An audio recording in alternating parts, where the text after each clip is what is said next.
represented the joint office between Multnomah County and city. Yeah, and the presentation. Is it on? Oh, Is the clicker on? Or is it a scroll through? On the side? Thank you. there you go. We The got it, Erin. presentation, now it's working, thank Okay. you.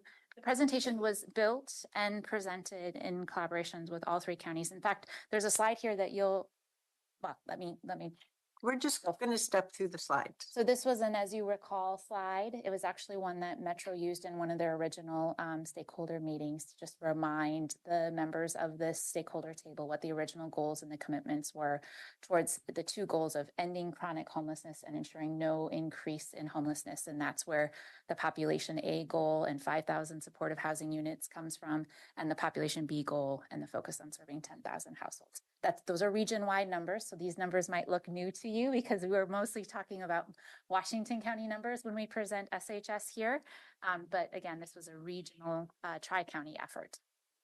We used this data slide, again, tri-county estimates, again, a slide that Metro used in their one of their original stakeholder meetings, and highlighted the chronic and prolonged homelessness count of nearly 5,000 households in the region, which is where the original commitment to creating 5,000 supportive housing placements came from with the original ballot measure, and why the counties have collectively committed to achieving that goal. Our portion here in Washington County, as you all know, is 1,650 supportive housing units. And then this was another slide Metro has used to describe our progress to date. Here, these were midway point numbers for program year 3.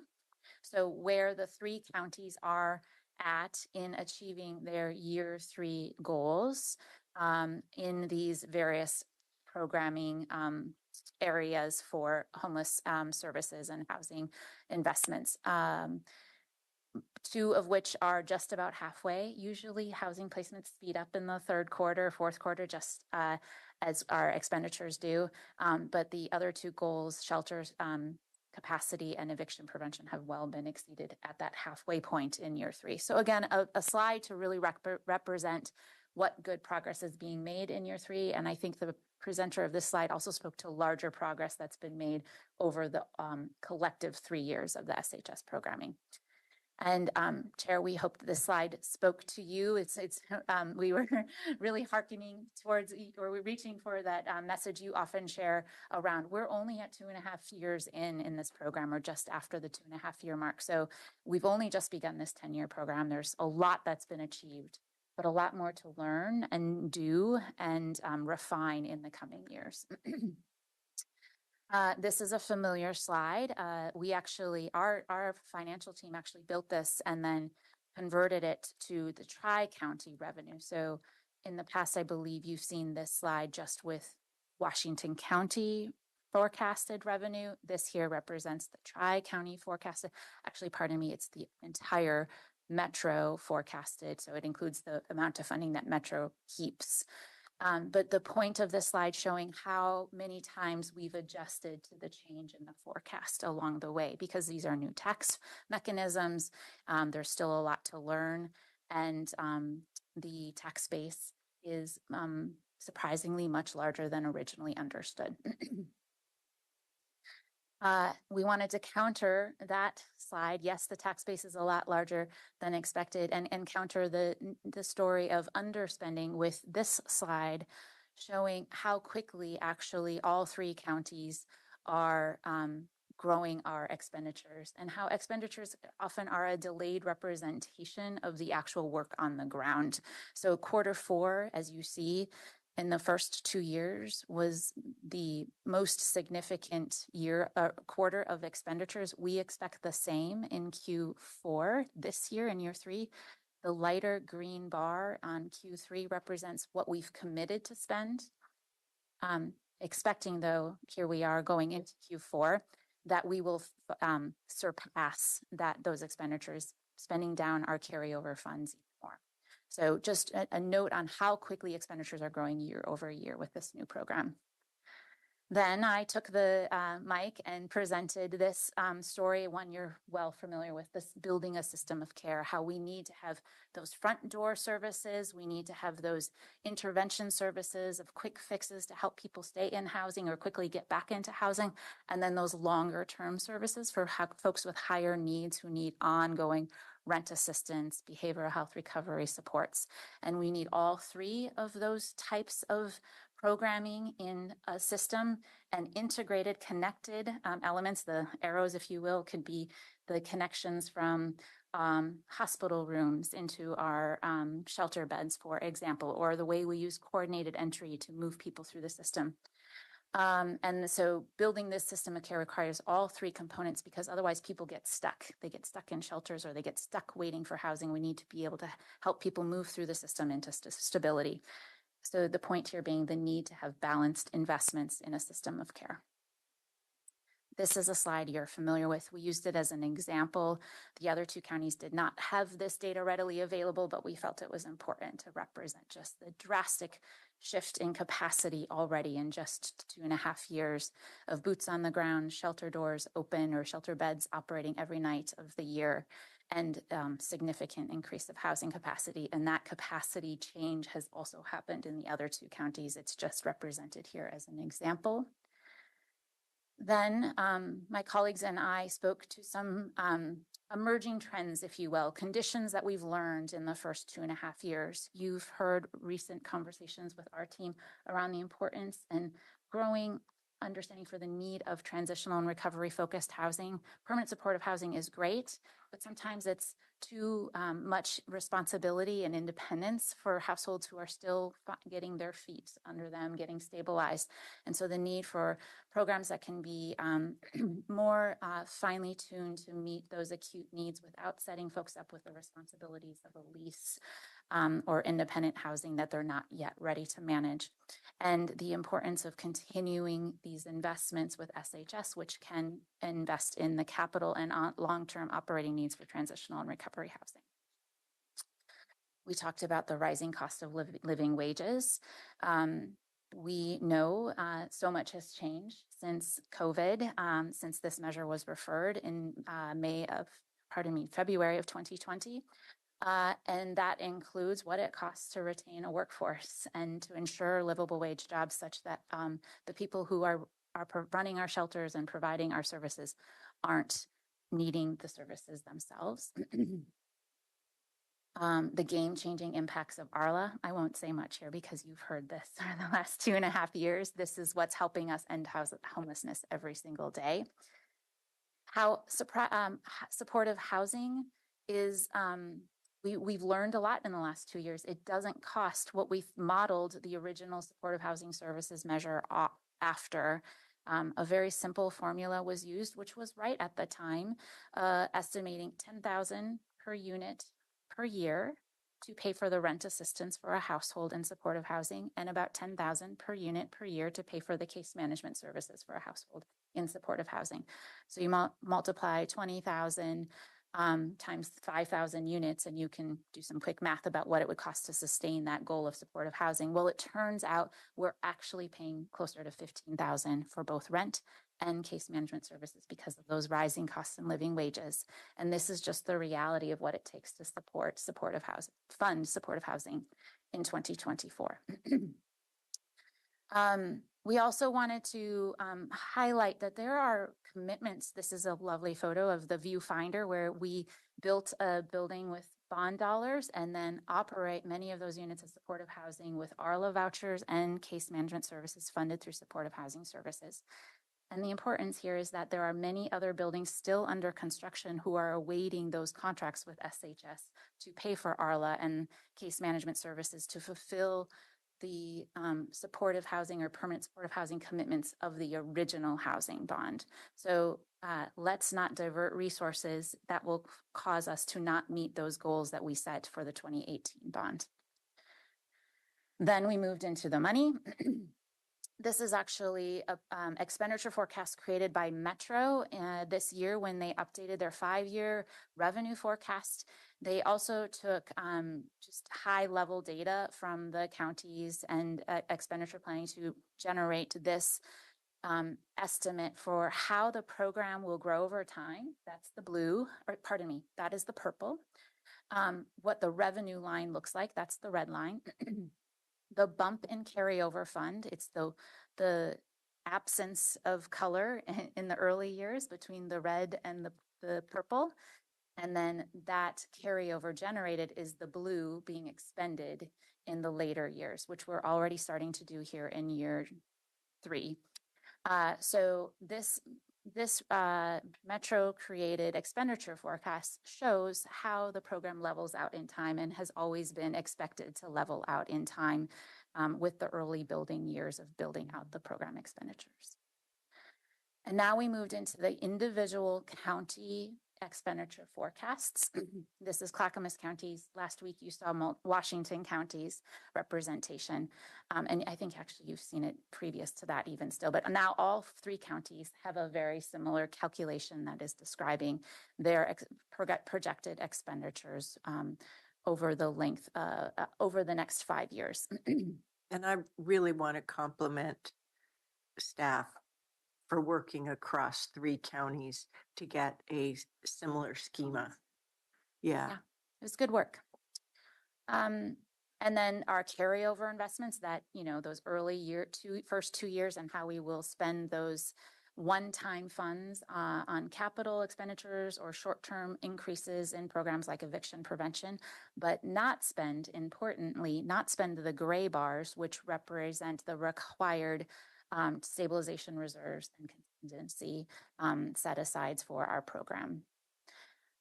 And this was a honed-in version of like, if you take away that which is not going to be invested, that's what the carryover spend down looks like. It really made it easy for us to consume the information. Oh, thank you, Chair. Yeah. So we did the same for Washington County and here again. And then one thing of note that I think is relevant to your leadership and understanding in this conversation is that Multnomah County is in a very different scenario than Clackamas and Washington counties, because during COVID, they stood up much, much more capacity of emergency motel shelters they had much more resource coming from the federal level to help spread out the shelter population across motels and get more people who are unhoused into motels. And they've worked, as you can understand, through the pressure of increasing shelter capacity and addressing unsheltered homelessness. They've worked to sustain and even expand that shelter capacity. And so as those federal funds have now gone away, they're actually currently using carryover funding to sustain that shelter capacity. And so you can see how actually their projected expenditures are well above the revenue line. And my colleague, Dan, Director Fields from the Joint Office, mentioned that the reality is he's going to have a serious discussion with his board in coming years when there is no more carryover funding to sustain these programs, because SHS won't be enough to sustain their current operations. So just an important note that while the other 2 counties have sort of been building to a new level of capacity, Multnomah County needs this increase in SH funds above what was originally projected just to sustain what they already have on the ground. And then the final slide concluded with, the reality of what will be impacted if funds are diverted away from their current programmatic commitments.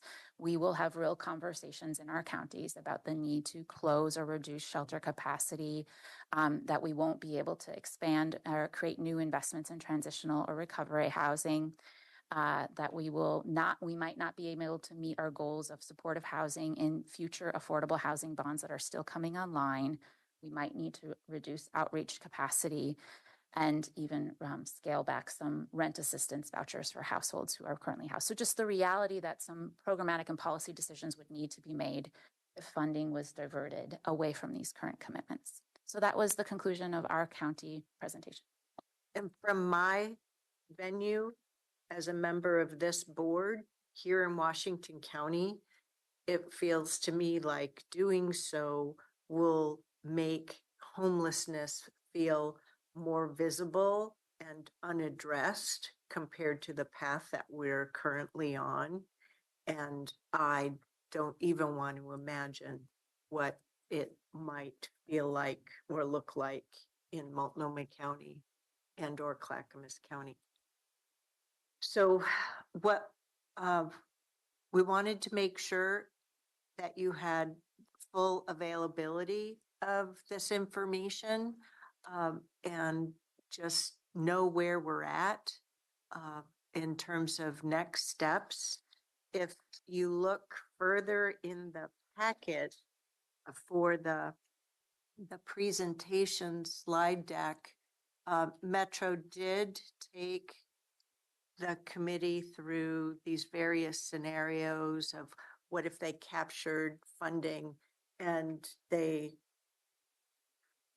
implemented it using this scheme and that scheme and another scheme. And then they had a wrap up. And so the scenarios were outlined for you in the packet. But what I'm trying to get to is later in the packet on slide 21 is the stakeholder. It's on PDF page 40 of 40 on my screen. Yep, there you go. So what Jess just reported on was the April 17th meeting. So there are two other meetings coming. They're online only. And then there's meeting 5 of 5 for the committee on May 10th. We don't have a packet yet for the May 10th meeting, so we'll see how things tee up. But I'd say, in addition to myself, we've got Jess and Aaron here. I think the message came across loud and clear that the 3 counties are putting these dollars to work. They are having an effect. And it's very concerning that we might be looking at these potential impacts. So we'll see. Go ahead. So turning it over to you. Really a good presentation, and I can see the leadership using the graphing mechanisms that we've used to apply to all the counties. That's very cool. So congratulations there. What was the attitude in the room? What were the questions? Were there any surprises? Were there any moments of clarity, or was it just mostly, yeah, we know? Can you be a color commentator here for a moment and provide that?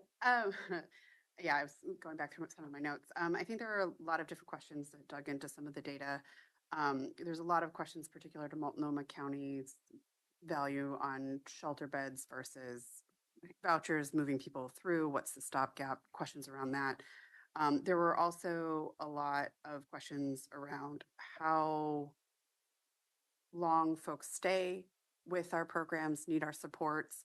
I do think that there were a lot of folks who weren't aware that we had started to make planning, and that kind of did sink in as the second half of the meeting concluded. Some of those comments were around, I think we need to go back and revisit some of this based on the county's presentations. A lot of folks kind of asking for what's our lessons learned from this, what would we go back and change? And then a lot of questions about how the voucher systems worked for wraparound services and how they matched up with programming. I think that people are very curious and were very pleased to have this information. Where that leads the next round of conversation is still really unclear, because there are people engaged with the scenario planning. And we know that they're coming back in a 5th meeting with an additional set of information to share about potentially another scenario or a few other scenarios. And then, so I think that there's just a lot of curiosity. The other big takeaways from the entire meeting that I gathered were really, a lot of the folks at the stakeholder table would like to figure out how all 4 local governments can work together and reach a compromise in this conversation. And I think the data made them realize that this is a very hard conversation and that trade-offs are part of that conversation if we move forward. And no one committed to anything in particular, but there are this was awareness raising for folks who aren't in the daily work counties are doing. Is there equal information? I mean, what we're ultimately talking about is shifting money from this through a referendum. I understand all that, but to affordable housing and the build aspect. Mhm. So, is there equal information on the affordable housing side about? It's just it seems like it's weighted just heavily to you have to defend SHS versus understanding, is this a case of throwing the baby out with the bathwater? I know You're that. I think that trade-offs conversation became clearer as we went through the information. I think that stakeholder advisory table is broad enough in participation that there are some folks who remain very committed that we have to have more units in order. There has to be some building that takes place because it won't matter if you have all the vouchers if you don't have the units. I think other people needed more time to digest the county presentation before they could sit comfortably in spaces and talk about specific trade-offs that we'd have to be considering. Thank you. Mhm. My comments would be this. I agree. Nice work. It's not surprising, yet surprising that people don't set up the metrics and the measurement tools at the beginning so that they'll all be alike. But again, not surprising. It happens in business all the time. It seems like the systemic issue is that you got four partners who see the world differently. And so my question would be, you're saying you have to find a compromise, do you? Or is there room, and I'm just asking because I'm intimately involved, is there room that people can have different models? So Washington County has a different model that it wants to operate under because they think that best serves their population. Multnomah best serves their population a different way. Can you do that? Short of that, you're going to have some agreement, which it doesn't sound like everybody's exactly in the same place because they look at the world different. It's the blind men and the elephant thing. So tell me your thoughts. And sorry to interrupt you, but I do have to step outside. So I just wanted to make that announcement. No. Oh, I know. Thank you, Commissioner, for the question. I think when it comes to the need for affordable housing and the use of these resources, the one-time investments from SHS for the capital needs to create affordable housing, Washington County was already there. We were actually planning to create a supportive housing NOFA that included recovery housing, transitional housing, and permanent supportive housing. And then received information that it's Metro's interpretation that we can't use it for permanent supportive housing. So there's agreement in the value of using these funds to help create affordable housing so that we can achieve our goals and commitments to address homelessness. I think with the opportunity to support the local communities in defining when and how much we use the resources to invest in the creation of affordable housing to meet those goals, we can stay on track with our commitments to supportive housing and create more housing units too. So that there is opportunity for areas of agreement, I think, but there are some questions around Washington County's role in making those decisions, like our local implementation plan, if you will. And those are some of the questions that haven't yet been clearly, or some of the considerations that haven't been clearly identified yet. Real quick, if there isn't agreement, you think the favorite vacation is the beach. I think it's the mountains. Somebody else thinks of something else, and we're never going to get So we just say, okay, we have our vacation pool and we're going to use it appropriately. If we can't get to agreement, is there an arbitrator or how does that work? I think I need to pivot to my colleague Erin to help with this question.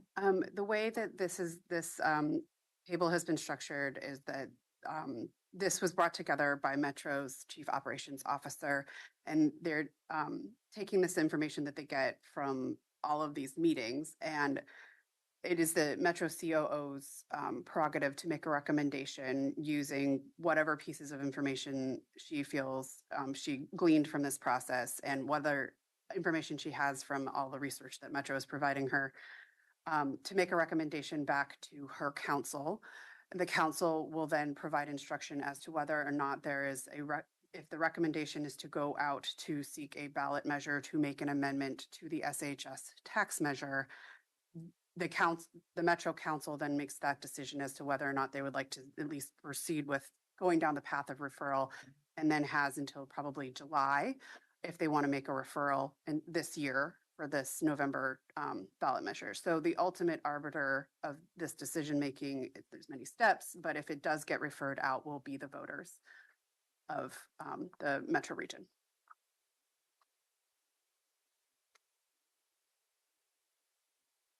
So I have no way of knowing if the Metro Council will have the opportunity of this tri-county presentation or not. We'll just wait and see. So Two questions. That Mhm. in your packet. yep, You should take a few minutes and expand it out so you can read the thing. I want to know who the creator of that was. They have a facilitator who creates those documents as part of it's a whiteboarding exercise, and then they turn it into something more legible and include it in the packet after every meeting. So I can't remember their facilitator's name, but that's who does those. Did he do this on the fly? Mhm. Wow, well, that's pretty impressive. Not only I haven't double checked to make sure that they're exactly the same, but most of the facilitators' drawings and whiteboarding exercises are great represented in the handwriting packet. stuff, but there's a lot of thought-provoking sentences in that. That's interesting to me. that's from meeting 3, the prior meeting, April 3rd. Yeah. I kind of thought it was one of the previous ones, but it was just to me. We've had one from each meeting.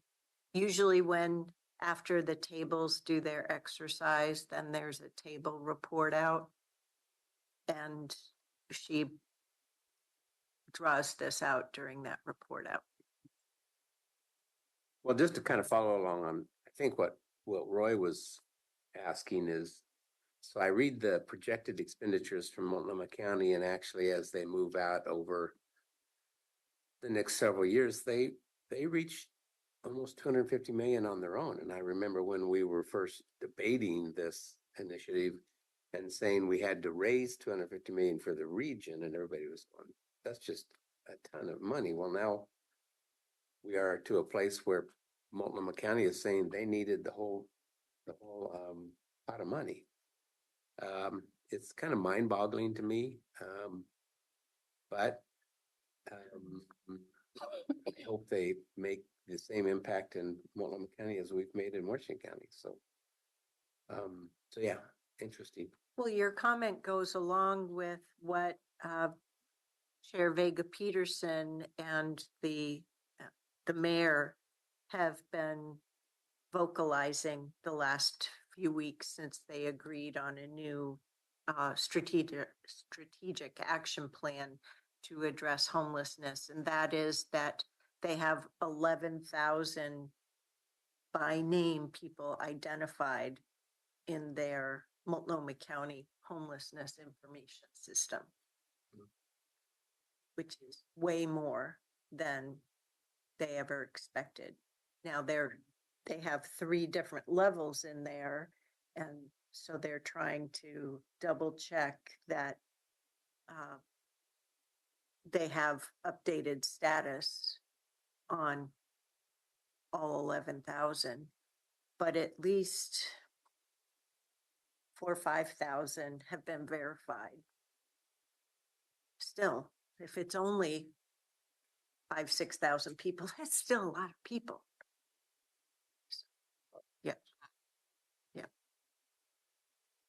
But nobody else in the nation, as far as I know, has put together a tri-county solution to address homelessness and is working at this scale. So, and we're all well aware of the limitations of camping ordinances and that we need to have shelter solutions in order to ensure that people aren't sleeping on the street or sleeping in their cars or bouncing from place to place. And I really appreciate how our team has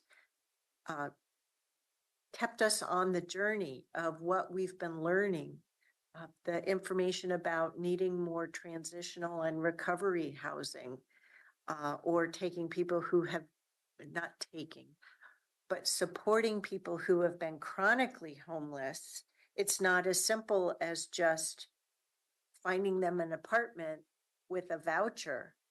It's the nature of people. Human nature is more complex than that. And it takes additional supports in order to ensure that what I take for granted as a normal life, that everyone has that opportunity. And sometimes it's really hard for me to remember.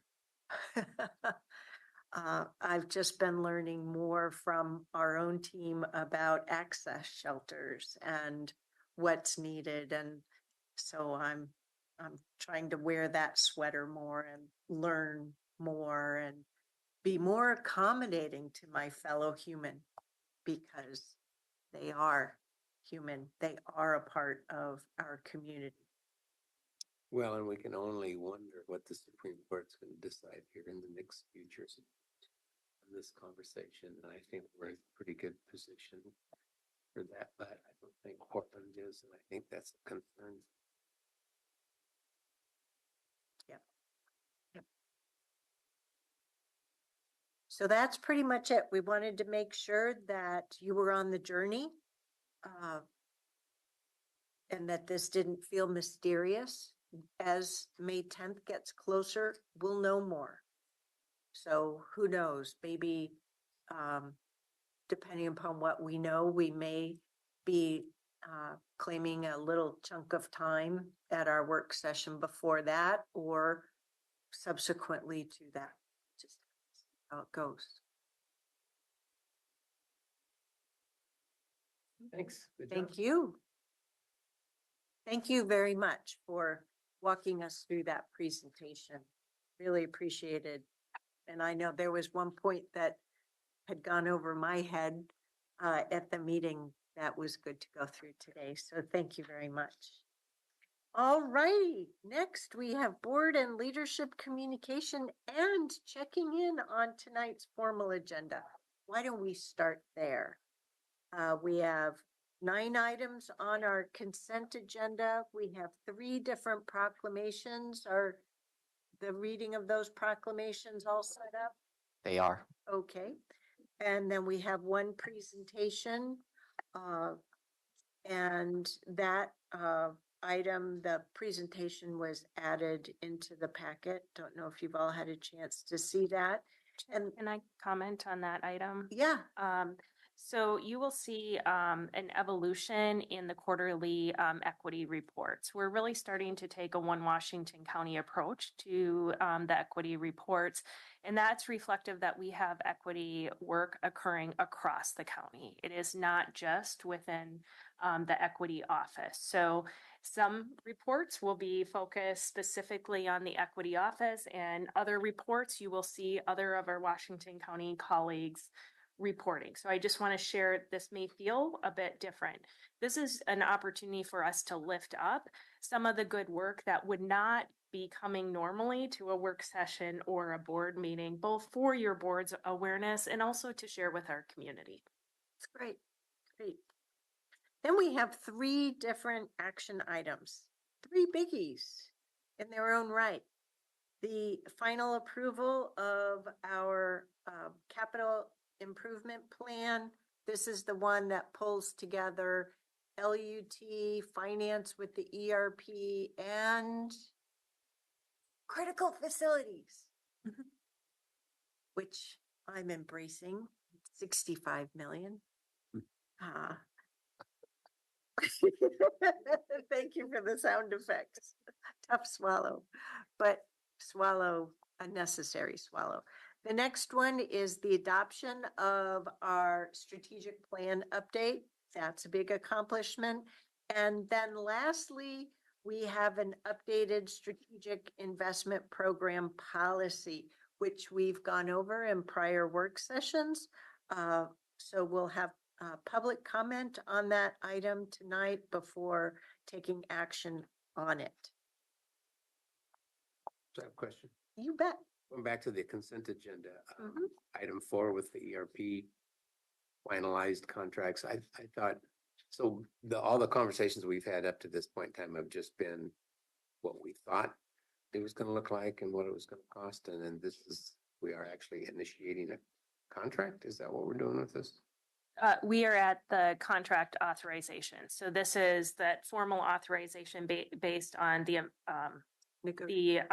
negotiated contract as well as the purchasing limits that the board needs to authorize the county administrator to enter into this contract. Which is consistent with it's- what our this is- conversations. This is Okay. 100% consistent with all of your board's conversations. There is no new information on this. Because it's a big item to put on Correct. consent, but I get that, so, okay. I had one question, SIP, and it's, well, my problem is reading what we have done and where we are today. I'm thinking back of what we were doing. The percentage for the host fee looks different to me than I remember. And maybe it's just that I need to spend time with Matt or somebody. I mean, I'm not going to vote against it. Something looks changed in there. So, Observation. Yeah, let me take that question back to staff team because they're not here right now. And so we can be prepared for that question during the meeting. You And can or after- follow up. after, I'll just vote Okay. for it. Just curious. Well, I sent off to Matt and Greg and Tanya, I think that was the only 3. Some questions on there as well, because some of that didn't look consistent with what I remembered. And so I was asking for a little bit more specificity in that. And I realize it's a short timeline, and I was asking for some homework to be done on that. So I don't know if that'll be ready tonight, but I'm happy to see that, yeah. So staff are looking at the questions that you had raised, Commissioner Willie. I think you were really looking at more detailed numbers on current SIP investments. So in the staff presentation will clarify what is the action before the board tonight is on the policy. Or future agreement. And so, Yep. So I want to ground that. It's very appropriate for board members to say, we have a curiosity or more information needed in X, Y, and Z, and we can come back to your board in follow-up email and send that to your board. Okay. The goal of this policy and this item is to update the policy in anticipation that we could potentially have new SIP agreements, request for a SIP agreement coming forward to the county. Okay. Okay, so time for board and leadership communication. Do we want to do board first or mix it up and do leadership first? Let's do leadership. Diane, are you ready? Sure, you want to mix it up. So thank you, Chair Harrington, and good afternoon, Board of Directors for Clean Water Services. The proposed Clean Water Services budget for fiscal year 25 was delivered to you. I see Roy's is right there on his table. And it was delivered to you in the Budget Committee. It's also posted online on the Clean Water Services website. There's a new budget at a glance section that was requested, so the team prepared something for the board and the Budget Committee. If you have any questions, please forward them to me or Kathy Leader, and we'll make sure that we answer you directly, and we'll post it on a question and answer sheet for the benefit of the whole Budget Committee.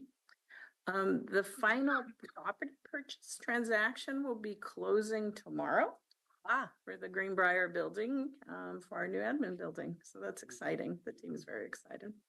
So our July board learning will be at the new building. Cool. Yeah. Clean Water Services is developing a customer inquiry report for the board.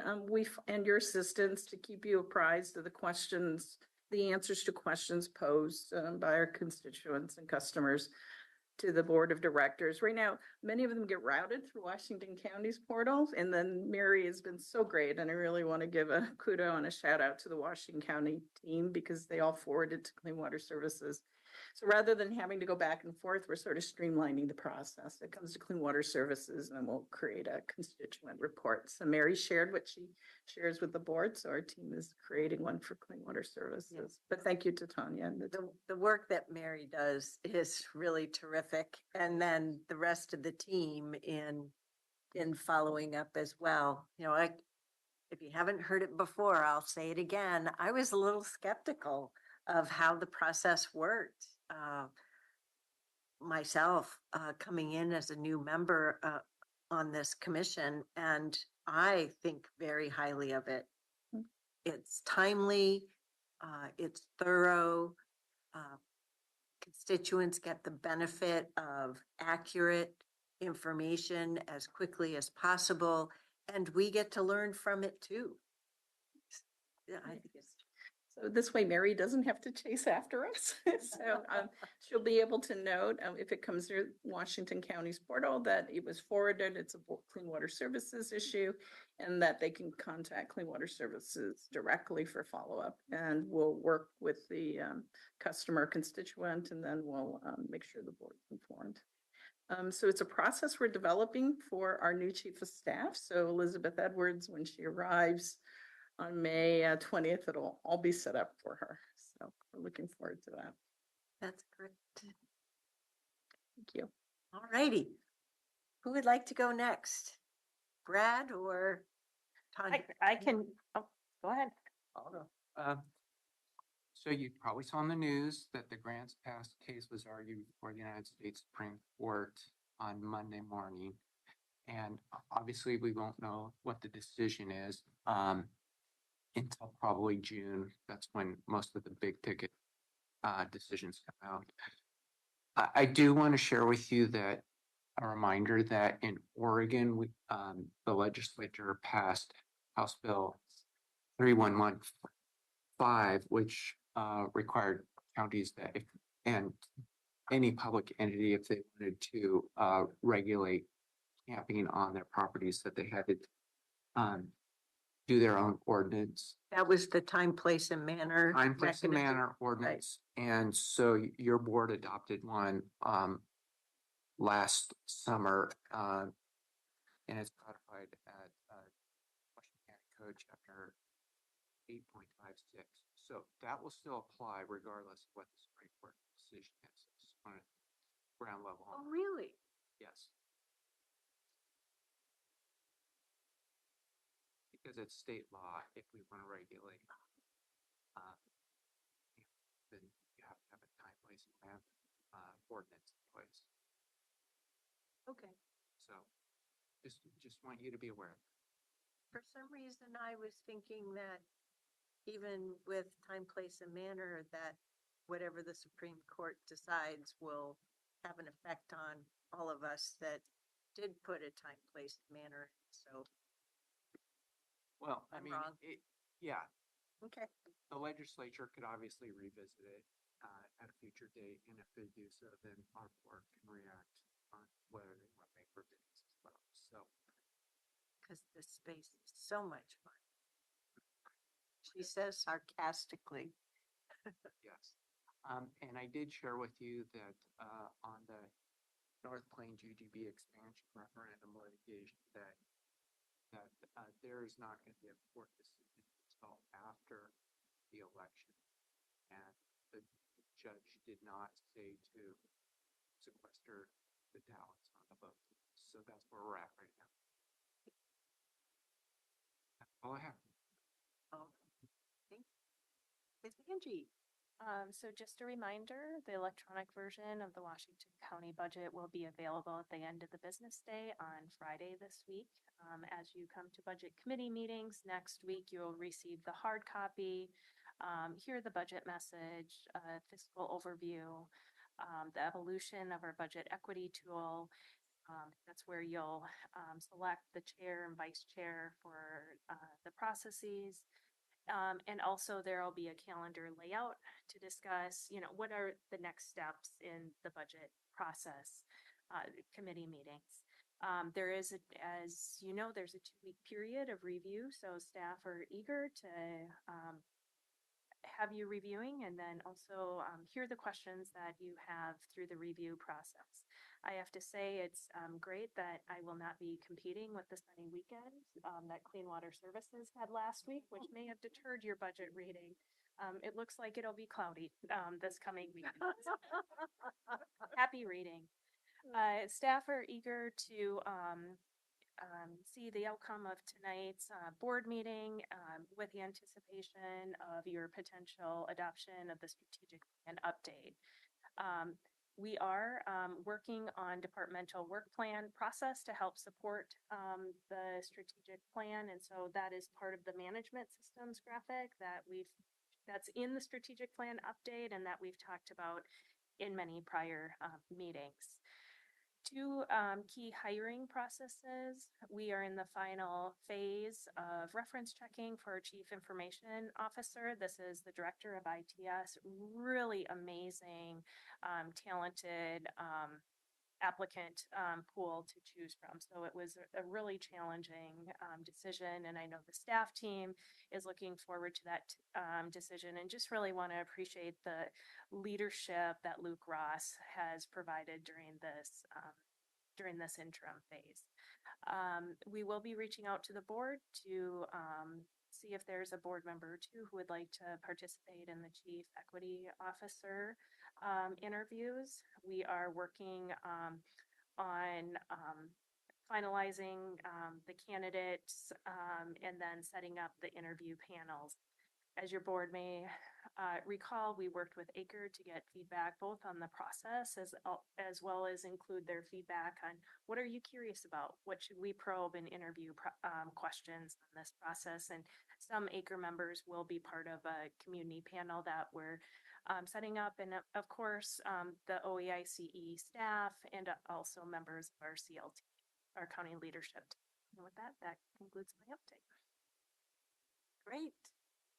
Board communication.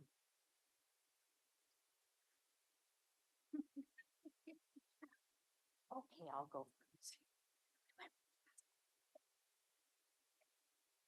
I was gone on Friday and yesterday, but there was a few things that popped up, some in regard to impact, some in regard to just, regular stuff. But the impact meeting this week is Wednesday night. I'm having this sync up meeting that we normally have. Since I was gone Friday, that'll be on Wednesday morning. The agenda is there's going to be a legislative recap. The legislative recap wasn't completed at the last meeting. There'll be a housing update. And then there's the 2024 Urban Growth Management Draft Regional Housing Needs Analysis. So that's going to be a presentation between Echo Northwest, Aaron Key, and Ted Reed. So it'll be, we're just building more and more information along the way. We are meeting in person on Wednesday night. So we're trying to meet in person at least once a quarter as we move toward this decision-making process. The last week I had lunch with Beaverton City Councilor Allison Tivnon, and I met with her because she's Beaverton's new person on Impact, and I really hadn't had a chance to get to know her. So that was a very good meeting. I attended the PS&J Forum. Congratulations to all of you that pulled that together. I thought it was really, really well done. The presentations from the panel were great. There was engagement from our legislators, and it was just a very comfortable information sharing opportunity. And I think that's what we really needed to have. And just the fact that it was outside of session, I was disappointed early on that we couldn't do it in session. But I think having it outside of session did give us the opportunity to talk without the pressure of a potential vote. So it was really ground setting, foundational, and I really appreciated it. In fact, Chair, you did a good job with the opening remarks, and I think the panel, I thought, did a really good job. Let's see what else is going on. I told you about the impact meeting, and I told you about the agenda there. I'm going to the volunteer appreciation event. And on Friday, I have a meeting with Fran Warren, just to kind of catch up, see what Fran's recommending these days. So Fran Warren? Fran Warren, yes. Right. Yes. Okay, I'll go ahead. Last week was Salmonberry Trail Board Meeting, Foundation Board Meeting, and we are moving ahead on obviously plans for trail development, funding for trail development, how fast we're going to be able to move ahead on that. We have our very first event coming up this next week, Thursday night. And so I won't be at the volunteer appreciation event. So I'll be at that in Portland. That's Boots and Roots Gala. That's what they're calling it. So that'll be fun. I think we've got 160 people signed up. So it's a volunteer, trying to get more people to volunteer to help us out on that and make it aware. So that's what we're doing.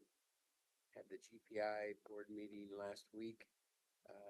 They received $2.5 million from legislature for regional economic development. And so I asked if there was any strings on it, and they said nope. So they're going to be developing a plan of what they're going to do with that money and how long they can make that stretch, things like that. So that'll be interesting. With Chief Deputy McCrae last week as well, and they were very excited about the recruitment for their open house that they had a couple weeks ago. Had 103 people show up, 17 people filled out applications while they were there. So hopefully that's definitely a good positive sign moving ahead. And yep, Public Safety and Justice Forum, that was great. Pablo did a great job of moderating that as well. So it was well done. Good job, Aaron, you and your team. Let's see what else. Of course, the highlight of the weekend was receiving Clean Water Services budget. You don't really believe that, do you? Just a little. I loved it.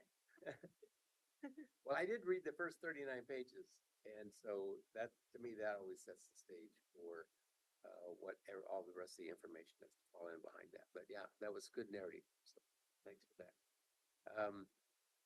Let's see, several of us attended the Intel event, and that was really well done. It's obviously an important thing when they're going to spend $39 billion, and got the governor out, Congresswoman Bonamici, and a few other high-level folks, and so it was good. That's always a good informational thing.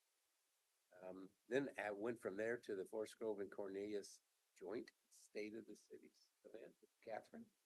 It was, and that's always good. You know, I thought both mayors did a really good job, but Mayor Wenzel was obviously much more relaxed and casual than her predecessor, Truax, and so he is always a great orator. Always has quotes from old presidents and stuff like that.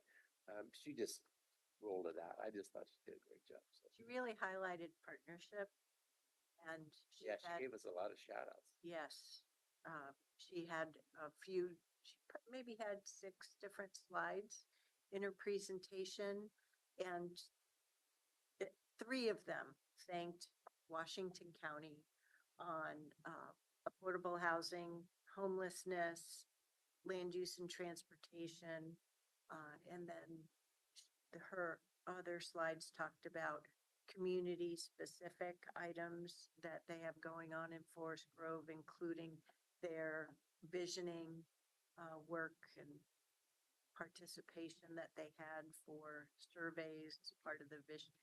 So she did a great job. Yeah, I thought so too. But, let's see, I think that's all I've got.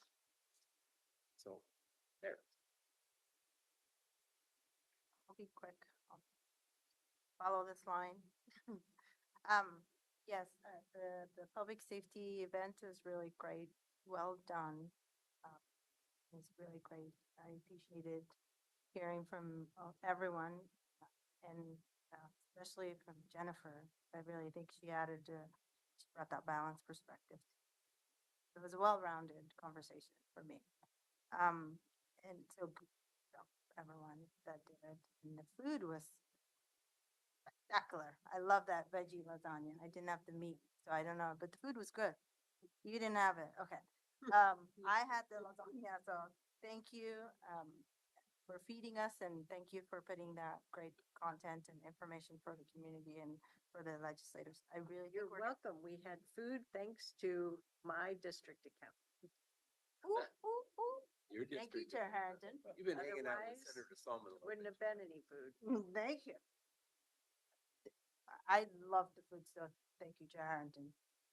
It was money well spent on your behalf. Because everybody was eating.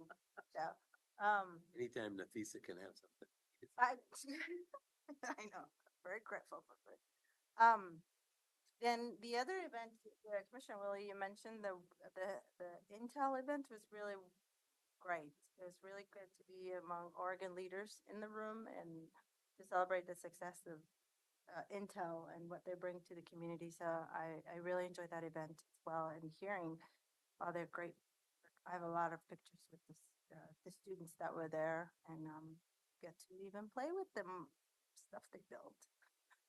Great innovations out there. One thing I wanted for board awareness to bubble up was just to loop back. I know I presented here when I attended JPAC meeting, before I attended JPAC meeting, but just a quick recap on how the conversation around the 2028 2030 regional flexible funds allocation topic or agenda item went last week. We had a really robust discussion on the program directions, and then Metro staff presented options to consider, and the options they presented were the upcoming cycle, its estimated amount available for RAFA is 150 to 153 million, and they were recommending to be split in three categories, or that will be split in three categories: bond commitment repayment, 52 million, investments in region, wide projects, and then new discretionary. And this is where I appreciated the conversation, and thank you to the staff, to our staff that provided a lot of good talking points. But the options was to pursue new bond project allocations. And then they also recommending that we update the technical evaluation criteria in step 2, and then also make a few updates to objectives and allocation process. Now, you might be wondering, why is she bringing this? Because the conversation that happened over there and the feedback, everyone, it reminded me the conversation we had when we talked about the MISTIP project bonding conversation, because everyone was, had concerns about the interest rate and market rate. Everyone was really recommending that we look into the greatest technology available. And so it just made me remember our conversations. But there's going to be another bonding conversation happening. Our staff, we supported the proposed, the idea of bonding. And then one of the also feedback we heard was, show your work. Show me what a mid-size bonding project or small size or a large size bonding project will look like. So that's a conversation I think maybe the staff might be bringing to our board so that we can really weigh in heavily on this, because the more we bond, the more money we can get for Washington County. So, But it was a really lovely conversation at the GPAC. But so, and that's my update. Great. Chair and I were over in Sherwood last week, and I thought Tim did a really nice job. Mhm. He also called out the county on a couple of things, so I thought that was very nice. Johnny, I appreciate the budget update. Budgets to me, having been through bazillions of them, there's a lot of things you can't touch. You walk through that rather quickly. We got through a half hour, all the policy issues and all the discussion. So that's a good task for Greg. He ought to take your speed way of doing it. It makes a lot of sense. I congratulate you on that. In regard to the public safety, I really enjoyed hearing Grease. I had not heard her. I was wondering how she would perform, and she did excellent. I pleased to see her that particular. And Jory, before you get out of here, I know you're leaving us. I didn't get to work with you a ton, but some. Always this will be the last time for me. But great luck where you're going. And ODOT's certainly a challenge at best. This week, I've got House Bill 2017 transit, and I mentioned the chair. I'd be happy to fill in for her and slide in if somebody else wants to do that. That have a natural fit for what I'm doing is 2017 issues. And just 2 seconds worth of humor. I was out. My wife and I were grabbing a bite last night, and I heard this group of about 12 people. One of them, the animated, talking about Molly Rogers. And thought that was interesting. I heard Washington County a couple of times. I thought, well, that's interesting. And then my name started coming up. And so I thought, well, that was I couldn't hear it all. Adrian, she can hear things at 5 o'clock. But they were just saying that they were a little exasperated about a few things. So anyway, I went on for a bit. I stopped my dinner and I walked over. And I said, hi, I'm Roy Rogers. You hear my name being mentioned. You want to chat? They were stunned. Oh my God, everybody freaked out. Well, they all said, yeah, let's take pictures with you. Oh. And they all stood up and they were very kind. What their issue is, and Marnie, they might get a hold of you, and remember our little project, Woodview, where we had senior housing. Well, it's a mixed housing now, as we call it. They don't have a playground for kids. Here was seniors, they were all seniors, and they're saying, these kids got nowhere to play. And maybe the county in their wisdom would put some slides or at least something for the kids to play in, so they don't have to play in the street. Apartment complexes aren't required to do that. Right. That's, I understand, but I don't know many that don't have something. They're in the city of Tigard, right? Are they technically? I think they are. Right there. Anyway, you might, if you get a call, that's what it's about. We went from hearing our name to hearing that we were all heroes. We had saved their lives. So I thought that was rather interesting. But that's it. Cool. Well, maybe there will be a Roy Rogers Memorial Playground. I'm not dying, by the way. Are you suggesting I do? Oh, is that why we use the word memorial? Oh, sorry. Might be in honor of. No, I didn't mean that, sorry. I was trying to, anyway. In recent news, Public Safety and Justice Forum, yes, it was great. I also really appreciated Judge Gupta providing an after-hours tour of the courthouse. Boy, she had us walking all over the place. It was great. We got to see the difference between the multiple buildings and who knows what alarms we set off. I don't think we set any along. But it was fun. I also really appreciated that I caught on Horizons that our cultural planning committee, all volunteer for Arab American Heritage Month, had one of their activities was the shared viewing of the documentary Arab Americans. And it was really good. It was the same night or late, it was late in the day, the same night as the PS&J forum. And I'm just really glad I had that experience with our employees. It seems to be the season, spring season for State of the Cities for all but the largest cities. Hillsborough and Beaverton got it done in the quote unquote winter months. And I took a risk for our state of the county having it in June, and looks like I fit right in. So who would have known?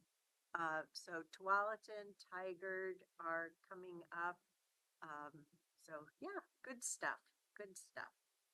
So I don't think I have much else to report on. I'm not ready for the month of May, but I sure am looking forward to learning more about the ins and outs of our Washington County budget. So yeah, about it for me. Anything else for the good of the order?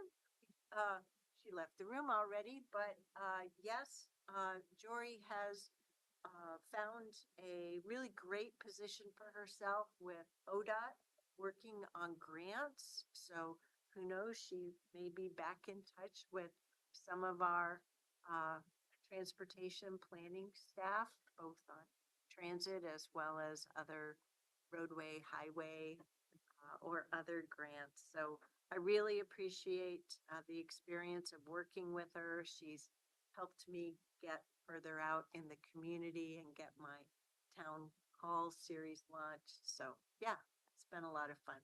So I wish her well. Yeah, that's about it.